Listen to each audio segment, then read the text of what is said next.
Hello and welcome to the Coaching Podcast, Coaching for Success in Sport and Business. Your host is Emma Doyle, the energy and high performance under pressure coach who is a world leader in unleashing human potential. Buckle up for this high octane session. Let them have it, coach. G'day everybody and welcome to the Coaching Podcast. I have the honour and pleasure today of interviewing Joe White, who I met through Vistage. So he's a Vistage chair, and I love that he brings this element of both sport and business, which is what the podcast is all about, playing competitive sports, excelling in baseball. He was played for the Cincinnati Reds and the Seattle Mariners, if I pronounce that correctly. A couple of injuries there, ending his baseball career. But I love the fact that this background in high performance sport really propelled him into teaching in business, accounting, business law, and professional business, leading you to what you do today. But you're so much more than your bio as it relates to your book, which we'll talk about later. But I want to start with some of your direct reframes. You and I share a bit of a passion for this. Off air, you were telling me that some of the words that you don't resonate with and may become extinct, the word boss, the word manager, and I don't know about you, but the word subordinate, for me, I can't handle that one either. Yeah. Let's go immediately into, obviously, welcoming you to the show and your reframes, your take on those three words to kick it off. Well, first, thanks for having me, Coach Em. It's you know how I feel about you and what you're doing is amazing. And I'll start with the word boss. I can't stand that word. It kind of implies to me that someone's way up here and everyone else is way down here and they're doing this to them. I like to tell the people I work with is you want to establish a work with relationship with people, not a work for relationship with people. And that's a huge thing for me. I think a boss, in terms of, it's a negative connotation, first of all. You never hear somebody really talking about a boss in a positive way. It's something that I think needs to be taken out of our language. A boss means that you're controlling somebody. You're in control of them. You want them to do the certain way and so forth. But so I like to establish, instead of boss, it's a coach or a leader. In terms of manager, I think you manage process and I think you manage machines and you coach and lead people. And it's a term that's used in baseball, in professional baseball, the manager of the team, okay, because they're managing the lineup, they're managing all these different things. But when it comes down to them, they're coaching and leading people. And when you hear people talk about the manager, the great managers, every time they talk about a great manager, they're talking about how good they were at leading people. So I just think that in the business world, we need to take that out. I don't want people, especially Gen Zers and so forth, they don't like the term somebody's managing me, right? But they do like they're okay with coaching and mentoring. Subordinate is just putting someone below someone else. And I know we have hierarchies and I know we have organizational flow charts and all those different things. No one should ever feel like they're subordinate to someone else. In anything that we do in business and sports and whatever, we should all feel like we are on an equal plane. Someone might be better at something at that particular time, but it doesn't mean that that person can't get to that level or beyond who's below them at the certain time. But they're not subordinate. We're all people made in God's image, in my opinion, and we're all created. We're all so unique and so different, but we're also special in our own way. And to say someone's subordinate is kind of going against that philosophy. You know, team member, teammate, there's my Aussie lingo coming to town. At the end of the day, that's what they are. Yes. Whether you're leading that team, it is about seeing everybody as contributing members of the team. So awesome way to kick it off. And I think the other thing I want to go to first as well is talking about awards like Coach of the Year, and you've been awarded that twice, and also I know your dad, you mentioned off air, was also a coach, and Hall of Fames and these things that mark stadiums and names, and that's all great. It's a great accolade, but talk to me about who your dad was and what did he instill in you that then these awards are almost like a bonus on top, is the way I see it. But how do you see it? I see it as that. It's here's what my dad taught me. It's about people. And my dad taught me it's about relationships. My dad taught me it's about seeing where these people can be down the road from when you coached them. My dad was very sick in December. We thought we were losing him. We started making some calls to people just to kind of tell people what was going on and everything else. And all of a sudden through the door came 5 people walking through his hospital door, and they are from his team from 1972. They were over 70 years old that came back to see my dad because they thought he was passing. He's since recovered somehow. It's a miracle, and that taught me everything, right? It's the impact that you have on people. It's the lasting impact that you have on people. And he taught me that. He taught me that it's not about the wins and losses. He lost some very critical games and state championships and so forth. And after the game, he was the one consoling everyone else. He was the one making sure everyone else was feeling better.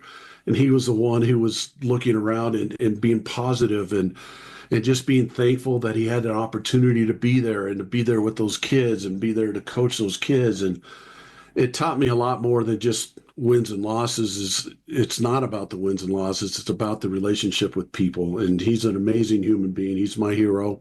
He's my ultimate mentor.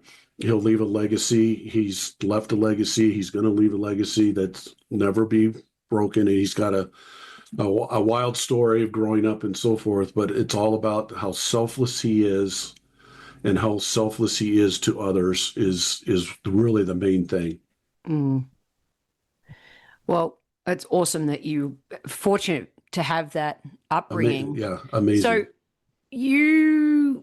let's talk about your playing career, and I'm curious to know. Obviously, you ended up coaching baseball and football.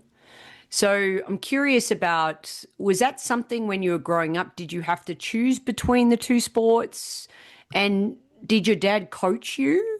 Talk me through that. Well, he didn't. That's an interesting story. I played football, basketball, and baseball from 7 years old through high school. So I was a 3-sport athlete. I highly recommend that to kids. You and I talked about that on our podcast, that having the multiple sports really helps you develop in a lot of different areas. I did have to make a choice between football and baseball, and I loved baseball. I wanted to be a Major League Baseball player growing up. I spent my whole childhood on the football and baseball field with my dad coaching. I'd beg my mom after school to take me down to my dad's school so I could be with my dad on the field and so forth. And so it was interesting. But baseball was an easy choice for me because that was really my true passion. As far as my dad coaching me, I actually played against my dad. In high school, he coached at our rival school. But we lived in our district where I was supposed to go to school. And in those days, you went to the school you were supposed to go to. So I went to Arapahoe High School, and my dad was the coach at Littleton High School, and that was our big rivalry game under the lights. All these people would come, and there's my dad coaching third base, and I was pitching against his team and so forth. And it was quite an experience for my mom. But yeah, I wouldn't change it. It was great. But as far as a kid, I got coached by my dad just being on the field with my dad. He never actually coached one of my teams or anything like that. He never wanted to have somebody say, well, the only reason he's playing is because his dad's the coach and all that kind of stuff. He was a little oversensitive in that area probably, but yeah, I learned so much from him. Mm. Still do to this day. I learn something from him every day. Absolutely. We all can in every moment. And coaching football and baseball, different or the same? Different, different competition, different types of competition, um, different intensity levels. Football has a play, every 30 seconds, there's a play for 5 to 10 seconds, and then boom. Baseball's a little bit more drawn out, a little bit kind of a little bit more laid back. I didn't play it that way, but that's kind of how it is. I enjoyed coaching football. I was the defensive coordinator for our football team, and I enjoyed it because I loved the competitiveness of it and I loved the strategy of it. And I enjoyed baseball too with the strategy. I loved practice. I really loved practice because it gave me a chance as a coach to help my players develop and get better. And the games were the test of it, but I had to prepare them for the games through the practice. It's called the process with me. And we needed to win that process so that to make practice hard so games were easy. I love that grind of the practice of watching kids develop and get better. So I'll push you on that. You spoke about the strategy. I get that the games are different. I'm just wondering about the people and how you coach the people. Probably a little bit more intense in football. It's a very intense 5 to 10 second play in and play out where they're hitting people and doing those things and so forth. And so I think the intensity of the football was there. So I was probably a little bit more intense coaching football and making sure that my players were meeting that intensity level because if they didn't, they might get hurt.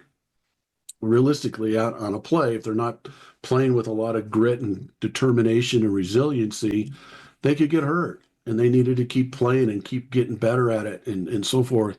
In baseball, it's a little bit more long drawn out. So I wasn't probably as intense in baseball. I could be. What threw me off, what really kind of got me going as a coach is when I felt a player was playing scared. If they were out there playing scared, whether it was football or baseball, that's really threw me over for an edge because I never wanted them to be scared in their life. When they went for that first job interview that they were going to have someday, I didn't want them walking in there scared. I want them to walk in that prepared and ready to go and ready to compete at it. When they were asking their wife to marry them someday, their girlfriend to marry them someday, I wanted them to get into that, not be scared, to have confidence in themselves, to be prepared. All those different things. When they would go to make a sales call 10 years from when I coached them, I didn't want them to walk into that scared. So if they were playing a football game or a baseball game and they were playing that play scared or apprehensive or whatever, that's what kind of threw me off because I'm sitting there going, if they're playing in this game scared, how are they going to be in real life? And that's what I used coaching for, was to prepare my kids for real life. So, what's one practical way that you were able to teach that without necessarily telling them, hey, don't be scared? To prepare them in practice was the biggest thing. So we used a lot of things in practice that simulated game situations and put something on it. What I call it is CPC. You coach it, you practice it, and you challenge it. And this goes in business, it goes in everything. But you got to coach them on how you want them to do it. So if I'm teaching a kid how to take on a fullback coming at me as a linebacker and I want to take him on and try to stuff that block, or if I want to teach a kid how to turn a double play in baseball, I'm going to coach them on the technique. Then what I'm going to do with that is I'm going to practice it like crazy so that they get a lot of reps. So rep, rep, rep, rep, rep. So they get better at that skill. And then the last thing, and this is the thing I think a lot of coaches miss, is you have to challenge in that on that. So if I'm teaching them how to turn a double play in baseball, I'm going to teach them the skill. I'm going to hit tons of ground balls to them and make them rep it. And then the last thing I'm going to do is I'm going to have runners running now as I hit ground balls. And I'm going to tell them, if you don't turn this double play, what do you guys want to do? And it's not punishment. It's another P word. It's pressure. So they're going to say, well, we'll do 20 push-ups. Fine. So I hit a ground ball. They don't turn a double play. The two runners get safe, or one runner gets safe. They got 20 push-ups. I've got to put some kind of pressure on them in practice. So when it comes to the game, it's not a something that they haven't been through before. Mm. And so it's CPC, and you know as well as I do, challenge is when the light bulb goes on. And I'm never going to challenge any of my players in something that they can't do. Mm. Right? I'm not going to put them in a situation and challenge them in something that they physically just can't do. Yep. So I'm challenging them, and I'm telling them that I'm going to challenge you because I believe that you can do this. I know you can do this. Yep. And so where I think a lot of leaders miss out is that last C, the challenge part. Yeah, I'd agree with that. And I also, for sports coaching listening, this is a bit of a passion of mine to not just use physical punishment as the challenge. There are so many other ways as well, in my opinion, of creating the challenge, such as writing half a page about the mindset of a champion. There you go. If the something along those lines, just think Awesome. outside the square for the challenge consequence that still adds pressure. Yeah. I love that. Yeah. Had teams singing. You have to sing The Sound of Music. There you go. I like that. Right in front of their peers. So there's other things that they're like, oh, no way I want to sing in front of my friends. Or so there's other ways of doing it because I always want kids to fall in love with I used to reward them with the physical conditioning stuff as well. I like doing that too. Yep. You have an opportunity. We used to call it opportunity period, and you have an opportunity to get better here, and that's when you were going to run or do the things that are hard.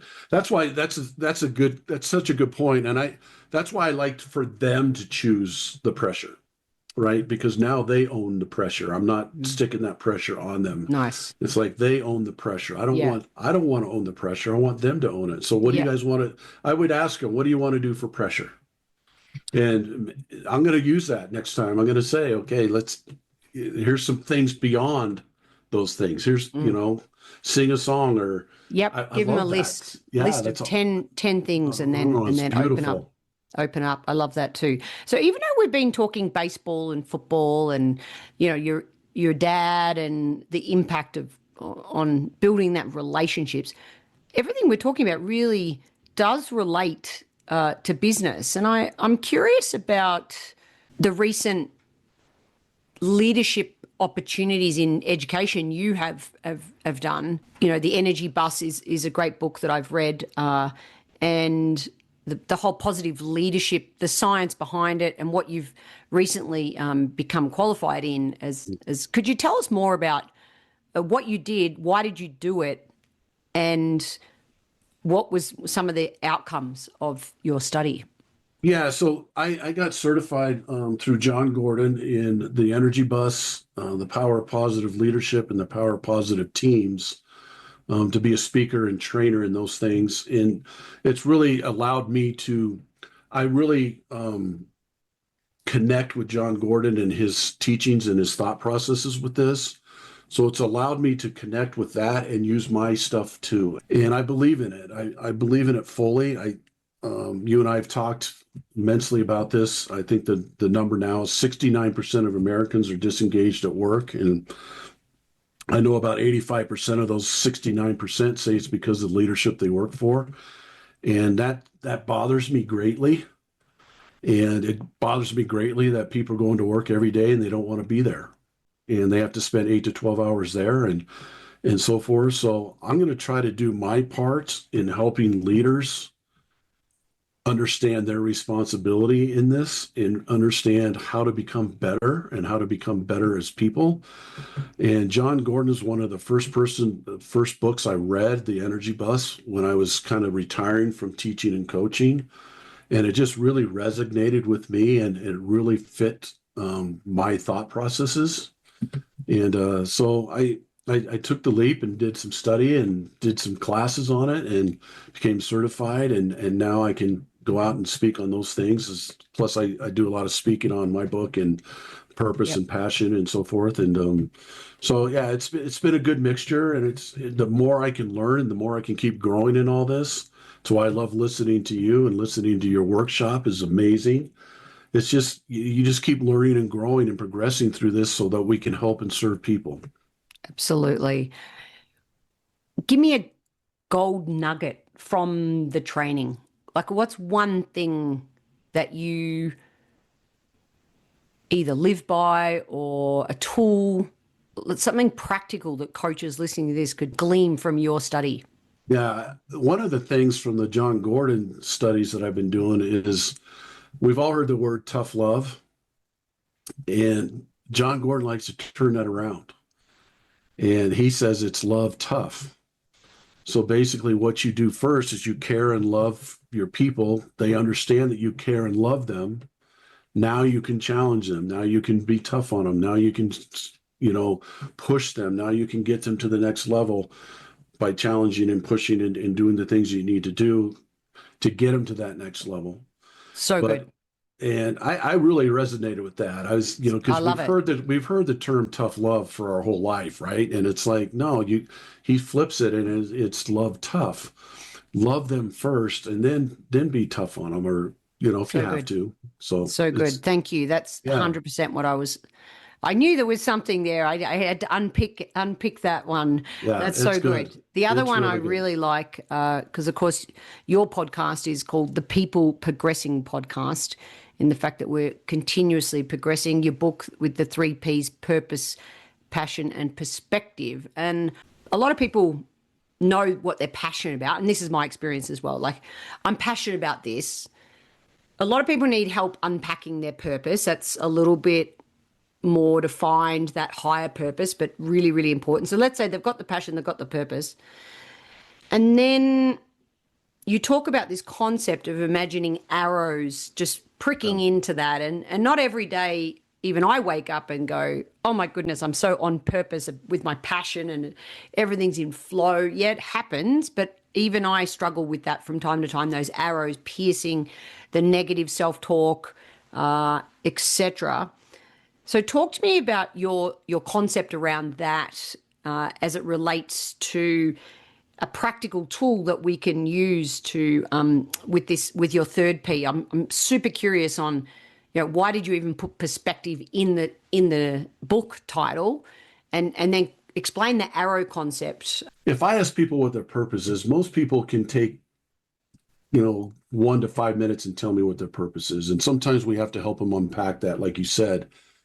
The hard part, the challenging part, is living in that purpose. It's the same thing with culture, right? When we talk about culture in a business, I can ask any business leader, what's your culture? What do you want your culture to be? And they could probably tell me. The hard part and the challenging part is for them to live in that culture on a daily basis. So what I do is I have people draw a big circle, and I have them put their purpose inside that circle. And then I have them draw arrows coming at that circle. And those arrows represent what I call the noise, the things that are trying to get at us to take us out of our purpose. And we all have those every day. And it could be somebody has hired you to come do a keynote. You're ready to go. You got it all set. You're in your purpose there because you're going to go out and help people and support people and do all those things. And then all of a sudden, last minute, they call and say no one signed up, and then all that's a big arrow coming at us. Now we start second guessing ourselves. Is it me? Am I not interesting enough? Whatever it is. So those arrows are coming at us every day. And I read this in Jay Shetty's book, and it really resonated with me. And he said that the monks have a saying that you protect your purpose, so your purpose protects you. So it just made me think, okay, so if I have a purpose, I'm going to put that in the circle or in the bubble, and the arrows are coming to pop that bubble and take me out of my purpose, suck the purpose out of me. What can I do to protect it? So I have people draw a big piece of memory foam around it, a big thicker circle, and that represents memory foam. And the arrows come in and stick in that memory foam, but they don't take us out of our purpose. And what that helps us do is realize what those arrows are trying to do. Subconsciously, we don't really understand sometimes. We don't sit there and think, well, that's just trying to get me out of my purpose, so I'm going to stay in there. But if we have a picture of it, we can see those arrows actually coming, and I have people label those arrows. I have, like in teaching, we would say an email from a parent, okay, or the school board said this or did this. Well, those are all arrows trying to take us out. And so it's a visual to give people more consciously aware of what these things are trying to do to us and to fight them off. But I tell people, I used to tell people to draw a big piece of granite around there and the arrows would come and bounce off. And I was doing a podcast with a lady up in Montana and she said, I'll challenge you on that. She said, if they bounce off, then they never learn from them. I said, that's a good point. That's when I switch it to memory foam. So the memory foam sticks. And now we can learn, grow, and progress from those arrows, get better from them, but we can stay in our purpose. And I can tell you that when you stay in your purpose, that's when you're rewarded. That's when you feel good about life. That's when you have peace and all those things. So don't let those arrows get to you. Fight them off, learn from them, grow from them, and progress from them, but understand what they're doing. And shift your perspective. That was your big. Yeah, the perspective of it is when an arrow comes at me, what's my perspective on life that's gonna be the glue that holds my purpose and passion together. So a lot of people say, my perspective is it could be worse, or my perspective is I'm gonna learn and grow from every situation, or my perspective is so that perspective that you have, and it can change, but that it's kind of like the glue. It's the glue that sits there and says this is trying to take me out, but I'm going to learn and grow from it, and I'm gonna live life to the fullest. Boom. That beats any arrow that comes at you. That's what's going to hold that glue together and hold your purpose and passion together, so you can live in that every day.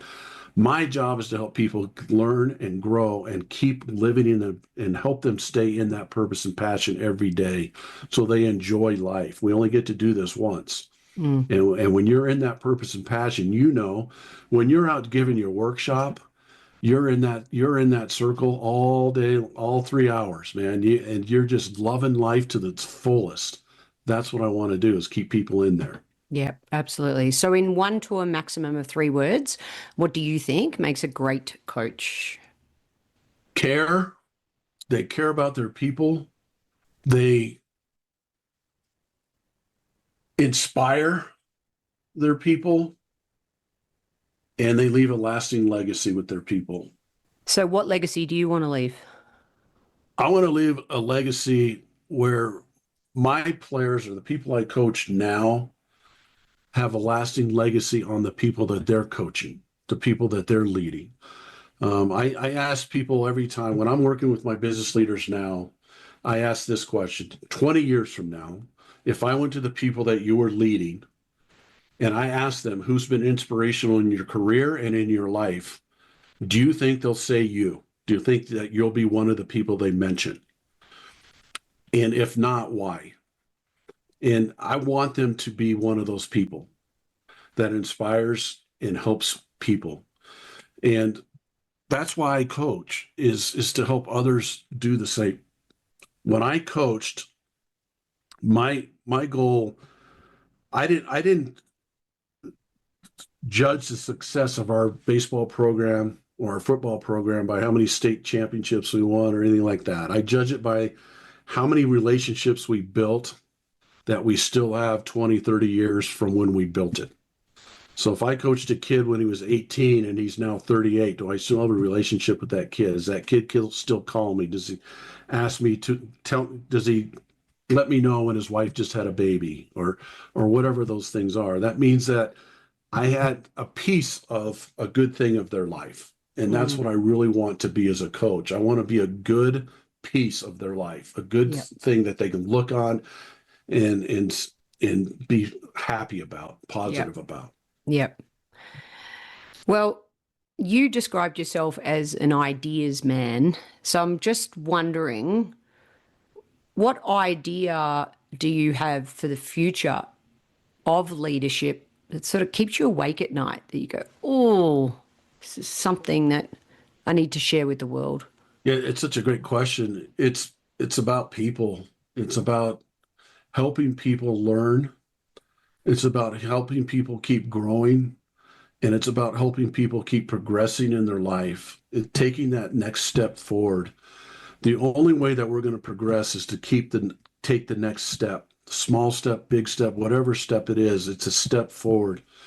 What I've learned through this business coaching is it's an amazing to work with these business leaders because of how much they can take a risk, and they're willing to take a risk by just taking another step forward and another step forward.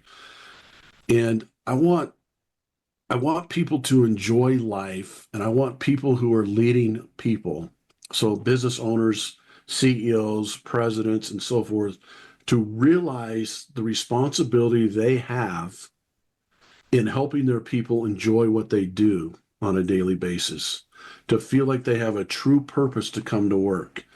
I think you find your purpose when your purpose is greater than yourself. So what kind of purpose are you giving your employees to come to work every day that's greater than themselves, to be a part of a team, to accomplish something that's greater than themselves for the good of all? And sounds easy, sounds really easy, but there's a lot of arrows coming at a lot of these business leaders, right, that take them out of that. And so when you ask that question, it's a great question. The answer to that is just helping people understand what their purpose of a leader is, and the purpose of the people that are working there in those businesses, what their purpose is in being there. They have a reason to come to work every day. I call it get to, have to. They don't have to come to work, they get to come to work. Just think if every day someone goes to work and a Monday felt just as good as a Friday. That's really what I want. Yep. Yeah, I don't subscribe to hump day or thank God it's Friday, or no, I agree. And today's a Monday and I couldn't think of anywhere else I'd rather be. Yeah, me too. But, having this conversation with you. All right. So finishing on mindset. I've had a lot of people over the course of my podcast say, you fix, or not fix, that's an unforced error by me. You adjust your mindset and then you adjust your behavior. And then some people say you reverse engineer it, you adjust your behavior, and then that impacts the mindset. I'm not saying one's exclusive or the other, but I do know you have a very interesting concept about talking to yourself versus listening to yourself. I'm talking about your inner voice, everybody, the one who sometimes says you're not enough or you're not good enough, etc. We all have it. What's your take on mindset and its relationship to behavior to land this episode? Mindset is, I think I told you this story before, but there's a guy who did 5 ultra triathlons. That's a triathlon where you do it on one day and then you come back the next day and do the same thing. 2 triathlons in 2 days. And he's done it like 5 or 6 times. He's the only guy in the world to do it. And he came out and he said, somebody asked him the question, how did you do this? And he said, I learned how to talk to myself instead of listen to myself. And you mentioned it on my podcast that we have 65,000 thoughts a day. 80% of those thoughts are negative, and 90% of those thoughts we had this day before. So we're constantly bombarding ourselves with negative thoughts and we're listening to these thoughts and things. And most of those thoughts are from the outside and how we're perceiving things. And what that guy taught me really was, okay, I can overcome that by talking to myself. I can talk good thoughts into myself because that's the truth. What I'm saying to myself is the truth. What I'm thinking to myself a lot of times is from outside sources that are coming at me, that are making me think that, right? So when I talk to myself and my mindset is I can overcome this, like when I'm having a problem with something, when I'm trying to add to my Vistage group or something and I'm having a difficult time doing that, I can sit there and think to myself, I'm not a good salesperson, or I'm not very good at convincing people, or I'm not.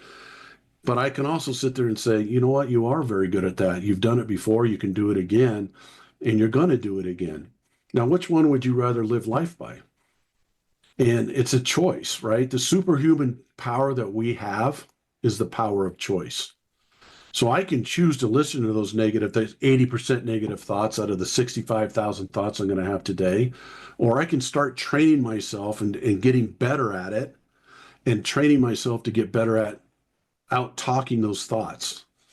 Okay, beating those negative thoughts by talking positive to myself and believing in myself, because I don't believe God made everyone in our own unique way is a special person.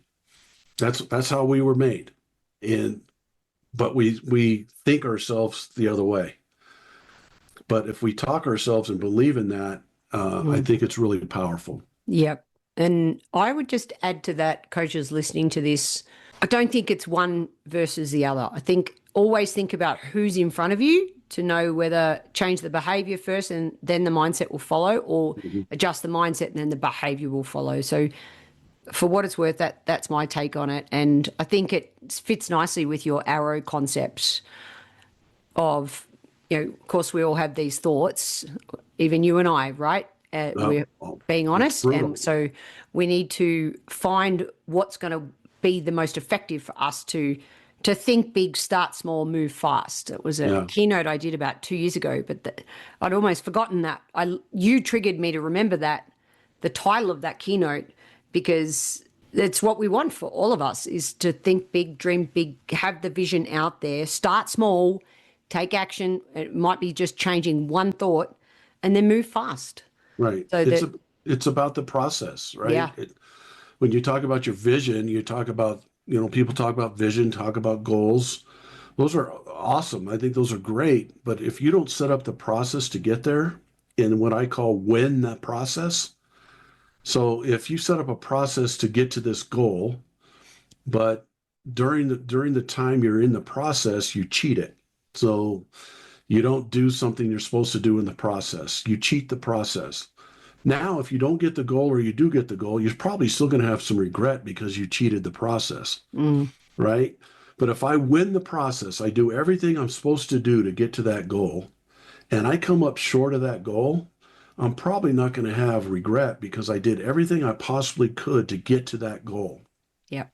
So I call it fear regret. I want to fear regret by winning the process. Absolutely. Okay. And whatever that, I love helping people set up their processes, okay, more than really setting up their goal. I want them to set their goal or their vision, but okay, that's great. Now let's get really down to work on the process and how you're going to get there. Yeah. Because that's what you have to win.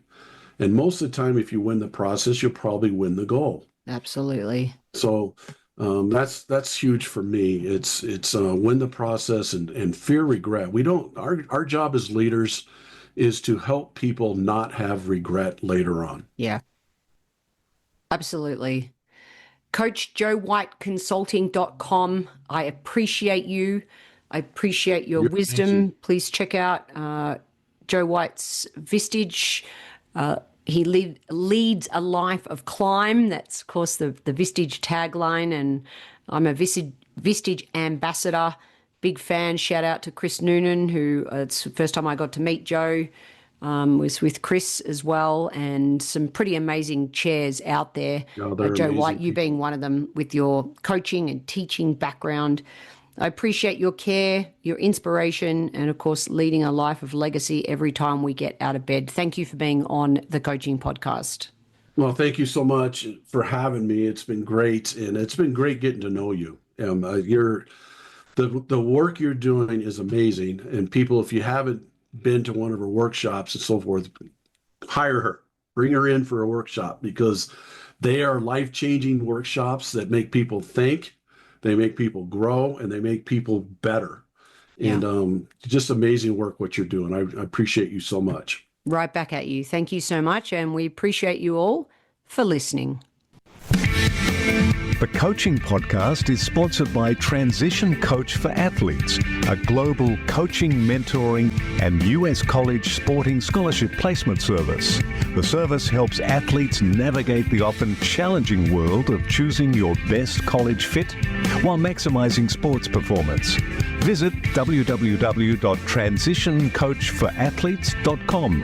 If you enjoyed this episode, please leave a rating review on your podcast listening device. And don't forget to tell a fellow coach about the show. The ball is in your court to take.